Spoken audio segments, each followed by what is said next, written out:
അടിപൊളിയാണ്. പേടിപ്പിക്കത്തൊന്നുമില്ല. നമുക്ക് ഈ സിനിമ കണ്ട എങ്ങനെ പേടി വരുന്നത്? ഒരു കാര്യം പറയാം, എന്തായാലും ഒരു കോമഡി ഫാമിലി മൂവി. എന്തായാലും രണ്ട് പ്രേതമില്ല, സൂപ്പർ പടം. പേടിക്കാൻ മാത്രമുണ്ട്. ഇല്ലല്ലോ, അത്രയൊന്നും പേടിയൊന്നുമില്ല, കുഴപ്പമില്ല, നല്ല പടം. നല്ല പടം. അത്രയില്ല, എന്നാലും പടത്തെ പേടിക്കത്തൊന്നുമില്ല. ഇല്ലല്ലോ, കുഴപ്പമില്ല, കോമഡിയൊക്കെ ഉണ്ട്, ആവശ്യമാണ്. അടിപൊളിയാണ്. പേടിക്കാനുള്ള നല്ല ഒരു ഹൊറർ ഫിലിം മലയാളത്തിൽ വന്നതിലും നല്ല. കുറെ നാള് ക്ലീഷ എന്ന് പറഞ്ഞ ഒരു ഫാമിലി ഹൊറർ അങ്ങനെ പടം കുഴപ്പമില്ല, നൈസായി. ഇപ്പൊ ഇത്ര പാട്ട് കുറച്ച് കൂടിപ്പോയി. നൈസാണ്, ഒരു എന്താ പറയാ, ഒരു വെറൈറ്റി സംഭവമാണ്.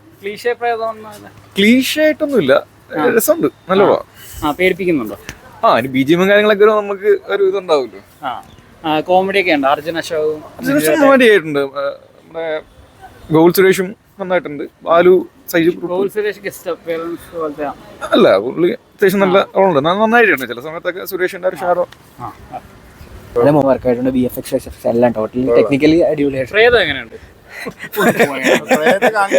പ്രേതത്തിനെ കാണിക്കത്തില്ല, ഒരു മിത്തായിട്ട് ഇങ്ങനെ പറഞ്ഞു.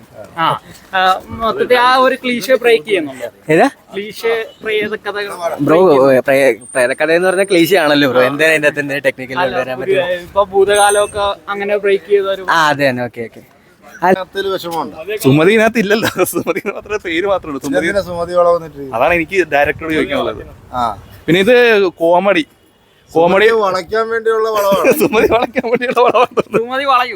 സുമതി വളയാൻ പ്രേക്ഷകർ പറയട്ടെ. എന്തായാലും ഒരു കാര്യം പറയാം, എന്തായാലും ഒരു കോമഡി ഫാമിലി മൂവി. എന്തായാലും ചിരിക്കാനുണ്ട് പടത്തിനകത്തൊക്കെ. പേടിക്കാനുണ്ടോ? പേടിയൊന്നും പറയാനൊന്നുമില്ല. ഇല്ല. പ്രേതത്തിനെ കാണുമ്പോൾ താങ്കളുടെ റിയാക്ഷൻ എന്തായിരുന്നു? പ്രേതം എവിടെ? പ്രേതമില്ലായിരുന്നു. പ്രേതത്തിന്റെ ഒന്നും പറയാനൊന്നുമില്ല. പിന്നെ ഒരു കോമഡി ഫാമിലി മൂവി എന്ന് വേണമെങ്കിൽ പറയാം. എന്നാലും ചിരിക്കാനൊക്കെ ഉണ്ട്, നല്ല കോമഡി ഫിലിമാണ്, ഫാമിലി ആയിട്ടൊക്കെ കാണാൻ പറ്റും. 10 ഒരു 8 കൊടുക്കാം. രണ്ടെവിടെ കുറച്ച്? രണ്ട് പ്രേതമില്ല.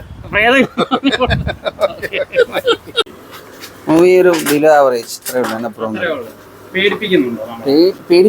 അല്ല, പേടിപ്പിക്കത്തൊന്നുമില്ല. നമുക്ക് ഈ സിനിമ കണ്ട എങ്ങനെ പേടി വരുന്നത്? കുട്ടികൾക്ക് ഇഷ്ടപ്പെടും. അല്ല, കുഞ്ഞുങ്ങൾക്ക് ഇഷ്ടപ്പെടും. ഒരു ട്രൈ ആണ്. അഭിലാഷ് പിള്ളയല്ലേ എൻ്റെ റൈറ്റർ. അപ്പൊ അദ്ദേഹത്തിന്റെ സിനിമ മറ്റേ മാളികപ്പുറത്തിനകത്തുള്ള ആളുകൾ ഇതിനകത്ത് എടുത്തിട്ടുണ്ട്. നമ്മൾ കുഞ്ഞിനെ എടുത്തിട്ടുണ്ട്, പിന്നെ നമ്മുടെ ഷൈജു കുറുപ്പ് എടുത്തിട്ടുണ്ട്. ഇതൊക്കെ ഇതിനു വേണ്ടി എടുത്ത പോലെ തോന്നി. പിന്നെ കുറെ ക്രിഞ്ച് സീൻസ് ഒക്കെ ലൈക്ക് നമുക്ക് പഴയ പോരാ, ആവറേജ് മൂവി ഉള്ളൂ, വേറെ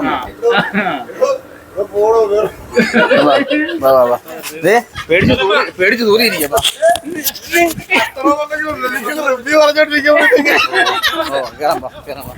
ആവറേജ് സിനിമയാണ്. കാരണം ഈ മാളികപ്പുറം ആ ഒരു ടീമില്ലേ, അവരുടെ ഒരു സിനിമയാണിത്. മാളികപ്പുറത്തിലുള്ള ആ സിനിമയിൽ അഭിനയിച്ച എല്ലാവരും എടുത്തു. പിന്നെ അഭിലാഷ് പിള്ളയാണല്ലോ ഇതിന്റെ കഥ. പുള്ളി തന്നെ ഇതിനകത്ത് അഭിനയിച്ചിട്ടുണ്ട്. പുള്ളി അത്യാവശ്യം നല്ല രീതിയിൽ ചെയ്തിട്ടുണ്ട്. ഇറങ്ങി പോടും.